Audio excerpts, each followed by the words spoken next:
Marcelo Matos usou 1h30 de entrevista coletiva com duas palavras-chave: trabalho a longo e médio prazo. Repetiu várias vezes. É isso, como não só estava eu, estava 99 dos jornalistas que ouvem 100% e repetiu para todo mundo. É a tônica que eu sei que o torcedor está cansado de ouvir, mas é a nossa realidade. Vamos falar sobre a entrevista, vamos falar também da lista que viajou, nessa hora deve estar já embarcando para o Uruguai, e a lista que vai ficar no Rio de Janeiro para disputar as primeiras rodadas do Campeonato Carioca, e um ano sem Roberto Dinamite. Tudo isso após a vinheta.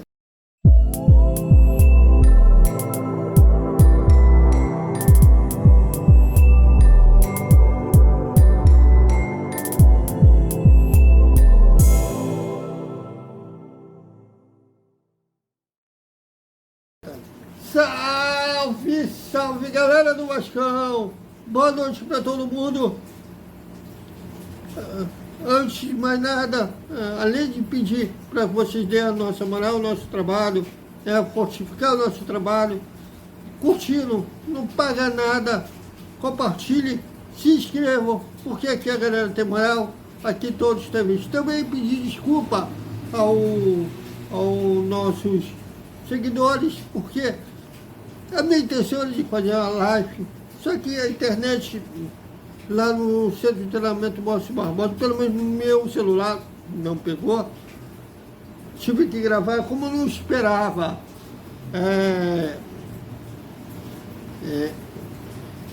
Não fazer live, gravar. Eu devia até sacar que lá a internet é sofrível mesmo, lá no centro de treinamento Márcio Barbosa.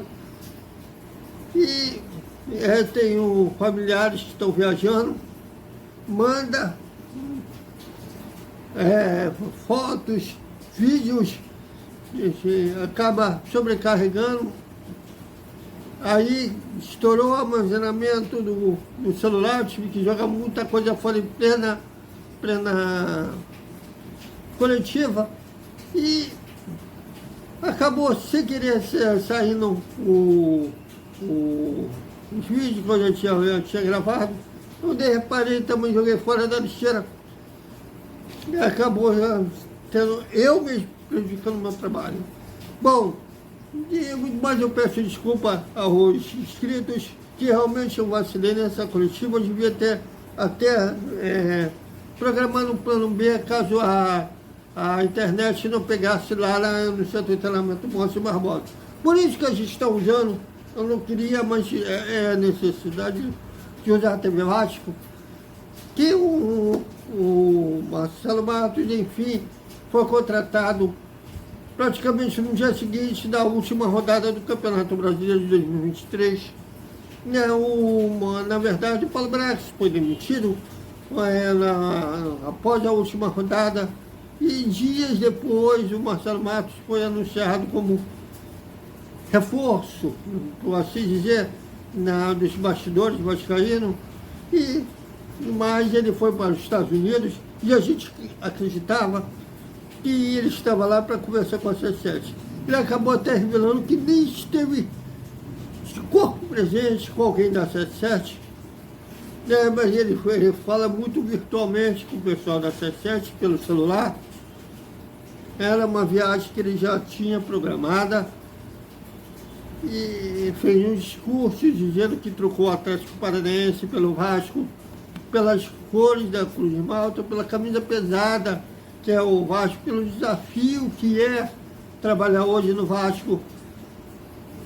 E ele falou sobre vários pontos, que a gente questionou ele, já que o Vasco, a torcida não está cansada de ouvir que não vai ganhar título, mas infelizmente ele voltou a bater na tecla de trabalho ser longo e médio a longo prazo, desculpe.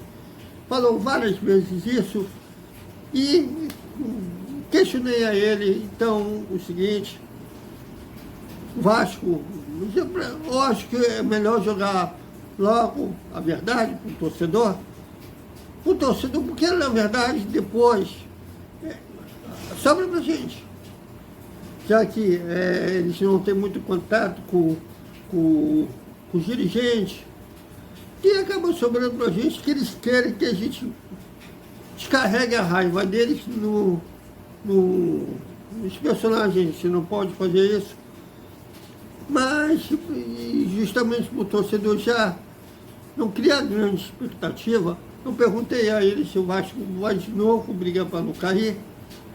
E também sobre essa, vamos chamar de rito da 77, que passa por várias pessoas, né, aprovar uma contratação, para depois o Paulo Braço poder fazer a proposta e concretizar a negociação. Veja o que ele falou. Obrigado pela pergunta. O nosso plano é, sem dúvida, ser melhor do que o ano passado. E no final do ano, se você me perguntar, eu vou te responder de novo. Ser melhor do que o ano passado. Acho que o Vasco, qualquer jogo, ele entra para ganhar, independente de onde esteja, independente do adversário. O Vasco entra nas competições pensando sempre em coisas grandes, em ser protagonista. E o tempo e o desenvolvimento do trabalho, da seriedade, principalmente da busca incansável por estar sempre doando 100% dos atletas, comissão técnica, de todos os funcionários, é que vai levar ao resultado que a gente espera que seja o melhor possível, né? Esse é o primeiro ponto. E sobre as questões processuais, demora ou não, enfim, sempre, qualquer tomada de decisão, qualquer processo, ele tem um lado positivo e um lado que precisa ser melhorado. Então, na hora que a gente tiver no momento de algo ser melhorado, nós vamos tentar trabalhar para que isso não tenha uma consequência ruim para o nosso projeto. Agora, tem um lado super positivo, como eu disse, para minimizar erros, para a tomada de decisão ser mais assertiva. E é isso que nós vamos focar. Então, acho que com o tempo as coisas vão se ajustando ainda mais. Eu cheguei tem um mês, e nesse um mês teve as festividades de fim de ano, onde tem mais dificuldade de estar com as pessoas, de tomar decisão, até de clubes, etc. Mas eu acho que com o tempo as coisas vão se ajustando cada vez mais, e a tendência é que de médio a longo prazo a gente tenha já uma fluência melhor nas coisas e menos demora, vamos chamar assim. Também foi questionado pelo grande Marcos Vasconcelos, abraço ao Marcos Vasconcelos, sobre... E aí o Vasco um torcedor pode esperar uma contratação de peso nessa temporada? Veja o que o Alexandre Marcos diz. Satisfeito nós nunca vamos estar. Eu nunca estou satisfeito, nem ganhando eu cheguei a estar satisfeito. Acho que a gente tem que estar sempre buscando mais e melhor, sempre, sempre. O dia que parar não dá para trabalhar, principalmente no esporte, né? Principalmente no futebol. O futebol, quem para, quem relaxa. Aliás, os grandes erros que eu cometi dentro da minha profissão foram nos momentos de acomodação, né? A gente começa a vencer, começa a achar que sabe tudo, e a verdade é que nós ainda estamos sempre aprendendo. Sobre a escolha, sem dúvida, isso aqui, né? A camisa, a tradição, o tamanho, o desejo de contribuir, de participar de um projeto que eu entendo que é um projeto que tem tudo para crescer, né? Tudo para conquistar o protagonismo, que é o desejo do grupo, é o desejo do clube, é o desejo de todos nós, que é buscar o Vasco sólido, um Vasco duradouro em protagonismo, em grandes disputas, é isso sempre. Sobre atletas, que você disse, grandes atletas e tudo, já de quase 20 anos de profissão, eu já aprendi que contratação a gente tem que esperar para dar certo, tem que esperar as coisas acontecer. Já contratei jogadores com grandes expectativas que depois não vingaram, e já contratei jogadores que teve o questionamento, mas por quê? Pô, ele não estava vindo bem e tal, e de repente virou o cara do projeto, virou super importante. Então, acho que não tem dúvida que o Vasco sempre busca o melhor dentro da sua realidade, tá? Dentro da sua responsabilidade, o Vasco sempre vai buscar atletas que queiram primeiro estar aqui. Aqui só vai ficar quem queira vir, e só vai permanecer quem queira ficar. Dentro da sua realidade, da sua responsabilidade financeira. Acho que os exemplos estão aí, né? Não precisa citar. Não adianta a gente sair fora da sua responsabilidade financeira, porque depois o preço chega. Às vezes pode ter até um momento de alegria, mas depois chega a conta, né? Então o Vasco não vai fazer isso dentro da nossa gestão, dentro das ideias do grupo, dentro do planejamento. O Vasco vai sempre manter muito essa questão financeira. E o futebol hoje está muito caro. O futebol hoje está realmente fora de um crescimento de valores assustador, né? Não só para o Vasco, para todos os clubes. Então o Vasco vai sim equacionando dívidas, melhorando a estrutura, buscando mais investimento, buscando mais patrocinadores, buscando mais receitas. Sem dúvida o Vasco vai crescendo e aí, obviamente, vai aumentando o seu poderio, né? Mas não tenha dúvida que todo atleta que vier, ele tem uma avaliação positiva, senão não viria. E o tempo vai dizer se é um atleta que vai contribuir ou não. Mas isso é com qualquer um, em qualquer clube do mundo. O Vasco já tem uma espinha dorsal para a temporada. Chegou e tem uma parte que foi fundamental para o Vasco se salvar do rebaixamento. Medel, Jet, Paulinho, e tem uma espinha dorsal, mas será que o Vasco já está com o time pronto? Veja. E não é nenhuma crítica, tá? Mas um dia eu ainda quero ver o nosso ambiente não está só ligado em contratações, né? Porque nós temos tanta coisa para pensar, tanta coisa para evoluir, tanta coisa para conquistar, não só no Vasco, como nos clubes em geral.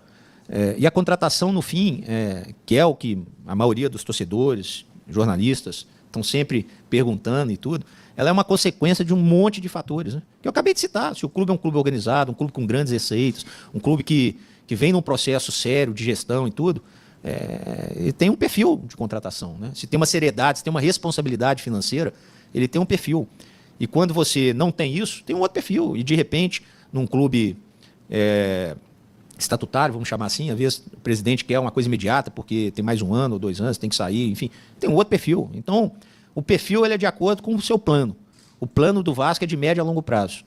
Então, o Vasco vai sempre priorizar, independente, quem vai definir se vai jogar, se vai compor, é o dia a dia, né? É o dia a dia. Eu acabei de citar que, muitas vezes, cria-se uma expectativa enorme em um determinado jogador contratado e frustra no final. E, de repente, uma expectativa negativa ou até uma falta de expectativa, e esse atleta torna-se muito importante. Então, eu acho que essa disputa, que é uma disputa técnica, ela não cabe a mim, né? Isso é o dia a dia dos jogadores, com a comissão técnica, com o Ramon, com o Emiliano, que vai definir o que cada um tem de papel quando chegar no Vasco. O que eu posso afirmar é que todos que vêm, eles vêm por algum motivo, e não tenha dúvida que tem uma avaliação minuciosa, processual dentro do Vasco hoje. Você tem um scout daqui, você tem um scout do grupo, você tem a opinião e avaliação da comissão técnica, você tem a do diretor, você tem uma análise financeira, você tem uma aprovação do CEO, você tem uma aprovação do dono, ou seja, passa por muitas mãos para realmente entender que pode ser um atleta importante no nosso projeto. E é claro que o dia a dia vai mostrar a importância dele, né? O dia a dia, a evolução, a adaptação.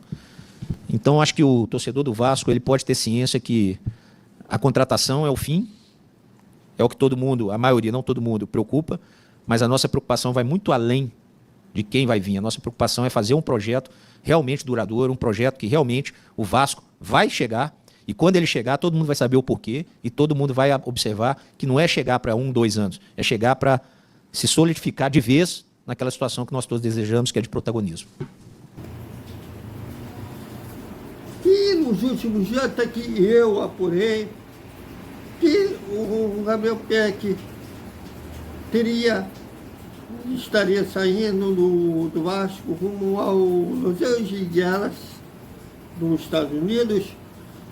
Inclusive, diferente, um colega disse que o Orelhano chegou, o Orelhano não, desculpa, acabou chegando o Orelhano, mas o Peck teria pedido para sair, desde que por ele nunca pediu para sair, deixou na mão do Vasco, falou até que não ia ficar chateado se o Vasco negasse, mas o Alexandre Matos não desmentiu nem afirmou.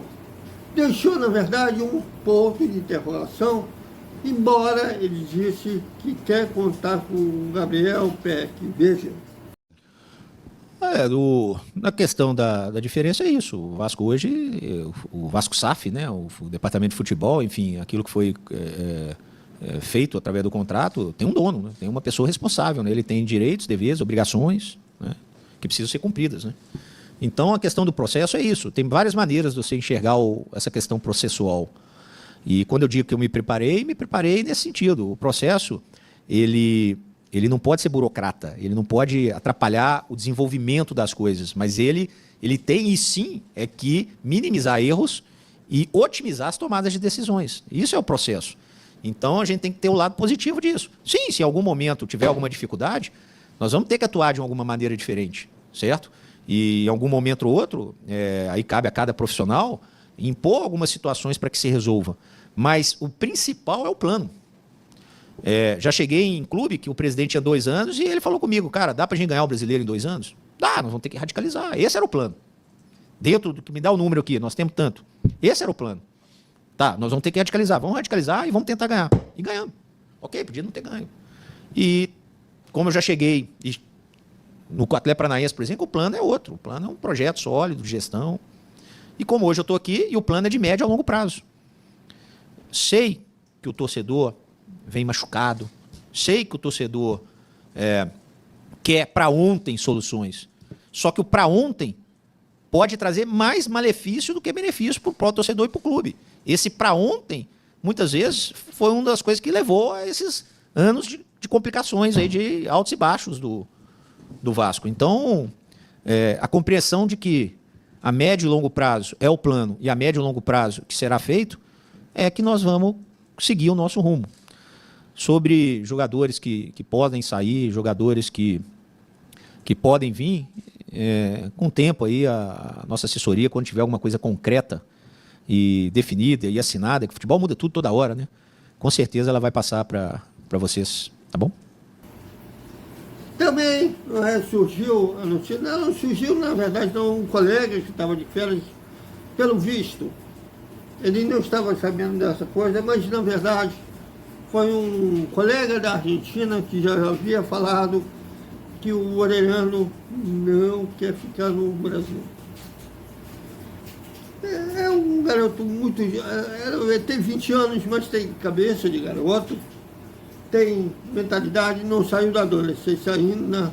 Pelo visto, ele está arrasado pelo término do namoro, ou saudade da família, seja o que for, mas ele estaria querendo voltar para o futebol do país natal dele, na Argentina. E mais um colega disse que teve notícia com exclusividade. Meu irmão, lá na Argentina não era exclusivo, inclusive a gente traduziu isso aqui, mas que o Orellano não quer ficar, ele pediu para ser negociado, falou cara a cara com o Emiliano Dias, que quer ser negociado. E o Alexandre Matos também saiu para a gente, disse que não vai citar nomes, mas também vai fazer o que for melhor para o Vasco. Veja. Faltou um 7 aí, você falou 7. Assim, o que foi lá atrás, todo início de projeto, seja onde for, e eu participei de alguns, é muito duro, é muito difícil, né? E a tendência com o tempo é que as coisas vão se ajustando, né? Tem toda uma adaptação ao futebol brasileiro, à cultura do futebol brasileiro, enfim. Eu não posso falar o para trás que eu não estava, né? O para frente, estou fazendo o meu trabalho, estou me adaptando ao Vasco, aos processos impostos pela empresa, e assim que vai ser. Não adianta ficar, os processos, não adianta. O que tem que ser feito, será feito, né? E a gente precisa ter a convicção e demonstrar que tem um porquê daquilo, né? E tentar fazer isso da melhor maneira e o mais rápido possível, porque o futebol ele é muito dinâmico, né? Então, acho que é natural que já tem um aprendizado também, né, que foi feito nesse ano de 2023, e as coisas tendem realmente a ir, não só tendem a 2025 estar melhores, 2026 melhores, é uma tendência natural da evolução, da adaptação dentro da cultura, principalmente aqui, do nosso futebol, enfim, né? como se um dia a gente for falar da Premier League, tem que ter uma adaptação lá, ou tem que ter uma adaptação na MLS, enfim, cada um. Só corrigindo, além de corrigir o 777 que faltou, eu não disse especificamente de qualquer nome de jogador que queira ou não ficar. Eu disse que aqui no Vasco hoje fica quem está integrado, quem quer, quem tem vontade, quem entende que o Vasco é o maior lugar do mundo para se trabalhar, que o Vasco é. Então, eu não citei isso para citar nome de jogador nem nada. Se algum jogador sair, ele vai sair porque é bom para o Vasco e porque também tem um desejo de jogador. Jogador nenhum vai para lugar nenhum que não queira ir, né? Já tive com vários jogadores com propostas que o clube queria vender e o jogador não quer. Simples assim. Da mesma maneira, tem vários momentos que o jogador quer ir e o clube não quer. Então, se acontecer qualquer situação dessa, é uma situação natural que tem que ser de ambos. O que eu coloquei, e não especificamente para A, B ou C, é que o Vasco, ele tem, e aí é um compromisso que eu fiz com outro torcedor, de que para trabalhar aqui tem que ter um desejo enorme de estar aqui, tem que ter um desejo enorme de imaginar o Vasco como o maior lugar do mundo para estar, e tem que doar a vida, tem que doar todo o seu suor, gana, determinação para estar aqui hoje. Sem citar A, B ou C, não é o caso específico agora. E as coisas que acontecerem vão acontecer do jeito que tem que acontecer e, sem dúvida alguma, o jogador só vai para onde quer ir e quer permanecer aonde queira ficar. Isso aí é fato. Não tem nenhum tipo de situação dessa, não. Só vou abrir um parênteses para não ficar chato. Sobre o PEC, sim, nós deixamos claro, eu deixei claro com o procurador dele. Ele não é a primeira proposta que veio por ele, não é. Para mim mesmo já vieram outras. E a postura que eu tenho, Alexandre, é de que eu conto muito com ele, né? Nem tive ainda com ele, ainda especificamente, né? Tá, agora, além do desejo meu, eu tenho um desejo do Vasco, né? Tenho um desejo do grupo, tenho um desejo do atleta, isso tudo que a gente está debatendo para chegar no denominador comum de mais uma proposta que teve, que não é a primeira, né? Nós já recusamos uma faz 10 dias atrás. Bom, seja como for, o Orelhano, né, realmente não vai para o Uruguai, mas ele está relacionado para os primeiros jogos do Campeonato Carioca. Aliás, no momento ele é o único atacante relacionado. A ideia é que nos primeiros jogos, que os níveis são mais baixos, vai enfrentar times teoricamente fracos, teoricamente, vou dizer, não sei como está Boa Vista, Madureira, e que isso melhora a autoconfiança do jogador, e com o apoio da torcida ele resolve ficar. Mas tem uma fonte. Veja bem, não vou ficar individualizando nomes de jogadores, porque eu quero insistir nisso. Porque na hora que eu falar aqui, é o diretor falando. E aí daqui meia hora tem uma outra informação ali de uma conversa diferente, muda tudo novamente. E eu já vi isso acontecer várias vezes. Então vamos dar tempo ao tempo para as coisas estarem concretizadas e a nossa assessoria passar. Olha, é isso, é aquilo. O que eu posso dizer é que o Vasco sempre vai priorizar o Vasco, a instituição, né? Nenhuma individualidade, seja ela qual for, ou de atleta, ou de profissionais, ou de diretor, ou de qualquer um, ela vai ser maior que a do Vasco. Então, respeitando a instituição, sempre, ok, quer, não quer, todo mundo tem o direito de querer, mas tem a instituição que tem que ser respeitada. O que é que a instituição, como que fica a instituição? É isso que nós vamos sempre tratar com muito, muito respeito, muita responsabilidade aqui dentro. Isso aí vai ser sempre. O que mais? O orçamento, eu acho que tem pessoas melhores para dizer para você, né? Nós temos ali o nosso CEO, o Lúcio. Aliás, sem dúvida nenhuma, das grandes pessoas, por eu estar aqui hoje, a responsabilidade é dele, pela sua gana, pelo seu desejo de vencer, pelo seu amor pelo clube. Impressionante isso, me fez mesmo ter essa vontade. Nós temos a nossa CFO, que é a Kátia, também espetáculo de profissional, extremamente organizada. E eu estou insistindo em dizer isso para o torcedor estar escutando de um cara do mercado, que o Vasco tem muita coisa boa. E é claro que nós temos que buscar sempre mais. Então, acho que isso aí o nosso Felipe pode organizar melhor um bate-papo com eles, para eles falar de orçamento e tudo. O que eu posso dizer é o seguinte: eu só vou trabalhar com aquilo que eu tenho em mãos. Sempre com muita responsabilidade e austeridade. Como sempre fiz. Ah, Matos, mas lá no Palmeiras, sim, naquele momento era aquilo que a gente tinha, aquilo que a gente fez. Ah, mas lá no Atlético, sim, era aquilo que a gente tinha, que a gente fez. Tudo que vai ser feito aqui vai ser dentro dessa responsabilidade. Detalhar isso aí, eu vou pedir para você pegar com eles, que é melhor, que são pessoas com mais informações nesse momento que eu, e também a responsabilidade daquilo que é o trabalho deles. Mas pode ter certeza que sempre dentro da responsabilidade é assim que eu vou trabalhar, dentro daquilo que eu posso ter. É porque eu pergunto, porque, por ligado aos bastidores da colina, que disse o seguinte: olha só, o Vasco pagou 20 milhões por ele. Na temporada passada, foi a contratação mais cara que o Paulo Brax fez. Para o Orelhano sair, o clube tem que pagar no mínimo que o Vasco gastou por ele. Bom, no futebol brasileiro, o Vasco recebeu ofertas e recusou todas. O Cruzeiro ofereceu 1,5 milhão de euros pelo Orelhano, não chega nem a metade do que o Vasco pagou por ele. O Fluminense teria ajudado também. Seja como for, pelo futebol brasileiro, o Orelhano não sai.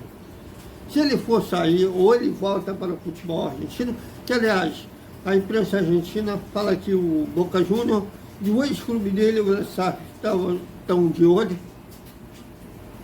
Vamos aguardar as cenas dos próximos capítulos. E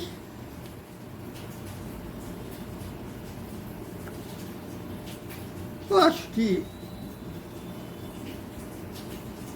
emitindo a minha opinião sobre essa entrevista coletiva, eu vi que a torcida está dividida, uma parte ficou muito pessimista, e a outra ficou satisfeita por ele dizer a verdade, vamos dizer assim. Eu só acho que o Vasco tem que aumentar o patamar. Se na temporada passada gastou um rio de dinheiro, 120 milhões, e brigou para não cair, já acho que um ano não vai ser perdido se brigar por uma Sul-Americana. Mas o que vocês acharam da entrevista do Paulo Brax? Comentem, opinem. Aqui a galera tem moral, aqui 2 TVs. Bom, e para encerrar nosso boa noite, vamos falar de Roberto Dinamite, que faz um ano, nesse 8 de janeiro, que ele faleceu. Uma perda imensurável. Todos nós sentimos falta dele. Eu já agradeço a meus pais que teve feito a tempo de ver, pelo menos encerrando a carreira. Mas é um cara que os números dizem por si só: maior artilheiro do São Januário, maior artilheiro do Campeonato Brasileiro, maior artilheiro dos confrontos Vasco-Flamengo, Vasco-Botafogo e Vasco-Fluminense. Eu acho até uma pena da CBF não homenagear o Roberto. Cafu, ontem, no enterro do Zagallo, chegou a sugerir que o Campeonato Brasileiro desse ano fosse chamado Campeonato 13, o número preferido do Zagallo. Mas sequer citam, por exemplo, o troféu do artilheiro do campeonato, que leva todo ano, não chama troféu Roberto Dinamite. Seja como for, que ele lá tem alegrias com o Vasco esse ano. É um cara que, assim como nós merecemos, sentimos a sua falta, Roberto. Até mais. A linha de meio de campo deu a Guina vem trazendo, lançou a Roberto, recebeu o Roberto, procura agora se desvencilhar, entrou na área, atirou, golaço!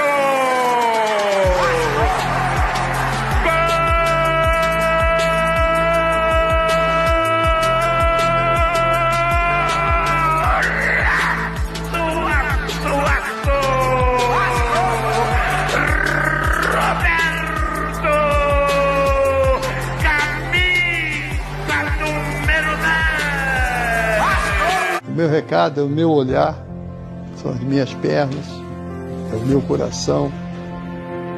Dizer a vocês, muito obrigado. Vocês fazem e continuarão fazendo parte da minha vida.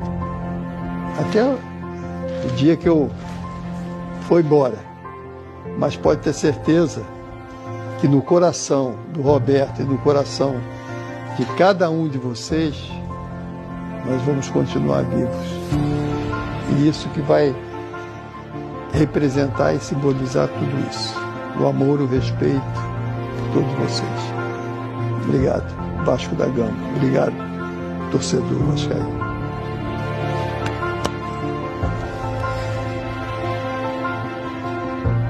A Cruz de Malta no meu coração. Valeu.